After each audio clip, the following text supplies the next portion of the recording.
Welcome back to Saturday in America. I'm Kayleigh McEnany, and we begin with a Fox News alert. The choice is clear: socialism versus common sense. That's what's on the ballot this November.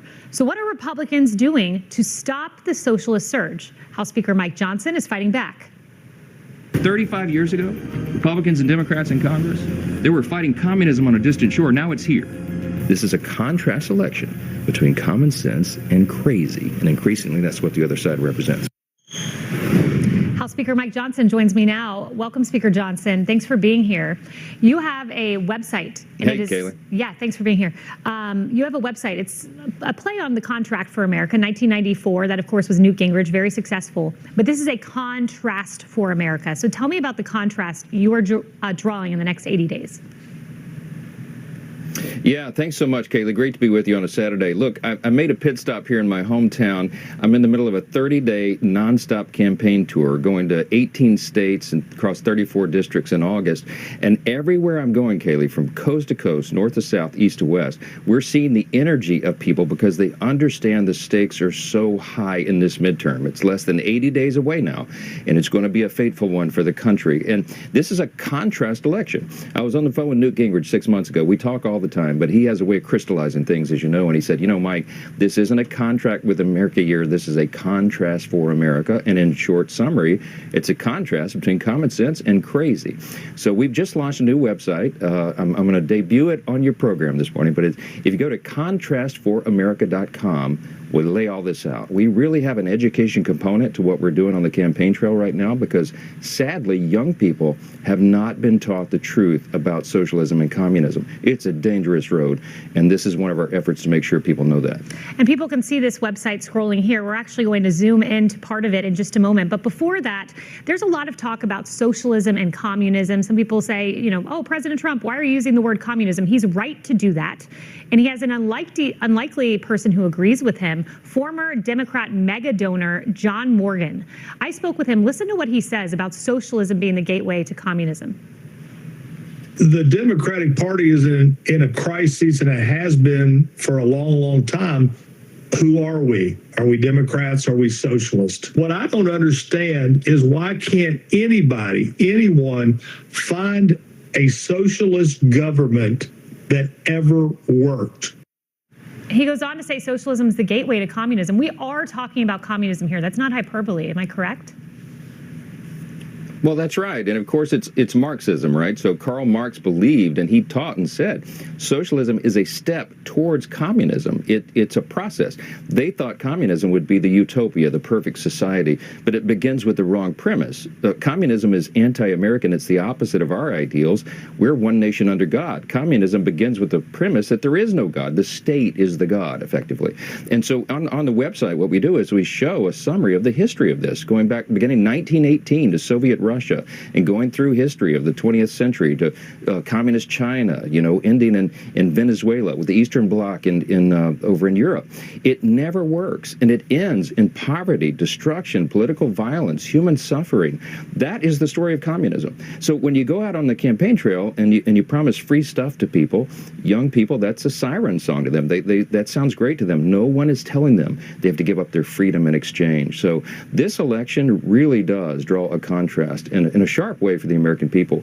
If somebody had told us 10 years ago, Kayleigh, that on the 250th anniversary of the greatest nation in the history of the world, we would be debating whether or not we would maintain the constitutional republic or go down this dark, dangerous, deadly road to communism, you and I would have argued with them and said that's not possible, but that's where we are right now. And these insurgent left candidates are winning the Democrat primaries all across the country. The barbarians are inside the gate. It's very, very serious stuff. And we actually have that part of the website. I want to pull this up because does communism work is an empirical question. This is not a thought experiment. It's empirical. And you say that we need to educate voters. I totally agree. And here it is right on this website, Contrast for America, Soviet Russia, China, Albania, Cambodia, Romania.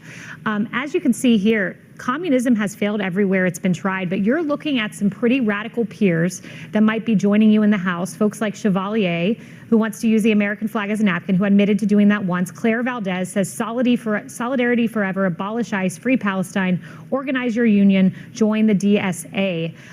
Do you think there will be any effort among Democrats to stand up to these folks? They've been kind of silent. They won't do it, Kaylee. Here's the problem. The insurgent left, the radical Marxists, are taking over the Democrat Party. It's happening before our very eyes, and it's alarming.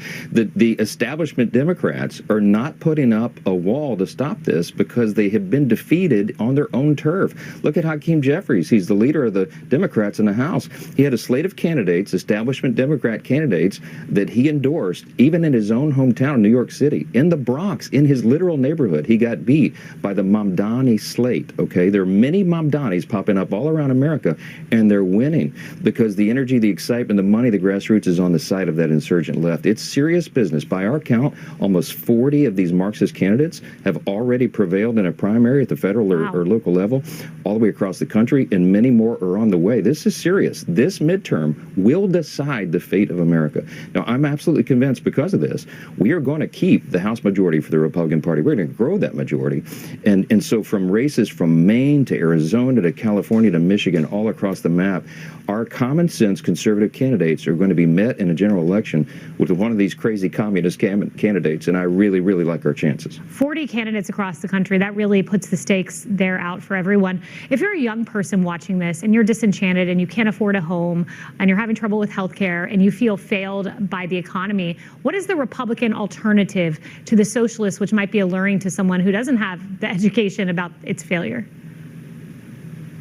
Well, the answer is not to turn everything over to the government, because that never works. That drives prices up. It leads to famine. It leads to human suffering and poverty for everyone. The answer is limited government and individual freedom and the rule of law, the things that the Republicans have been fighting for. Now, we put in this Congress, we put into place all the economic conditions to let the economy take off like a rocket. And beginning in the first quarter of this year, that's what was happening. And then we got into the conflict with Iran. Now, that's going to be settling out soon. That will help gas prices and grocery prices stay down to planet Earth because the transport cost and all that related to fuel and the price of oil and gas.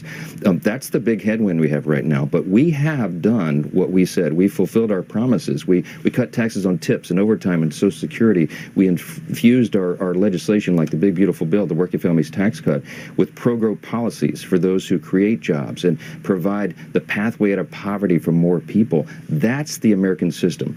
And we are going to get back to that. And we'll continue to work on it to make the cost of living more affordable for everybody. But it is the Republican Party that presents the policies, not just talk, but the action to make that happen. The Democrats and the big government Marxists want exactly the opposite. It will be this destruction and the ruin of our economy and our country. We cannot allow that to happen. On the issue of election integrity, there was a development this week in the state of Michigan. There were 5 non-U.S. citizens who allegedly voted in the 2024 presidential election. This is a big deal. We're told it never happens. It quite clearly did in the state of Michigan, where you have the Attorney General there announcing these charges. What do you make of that?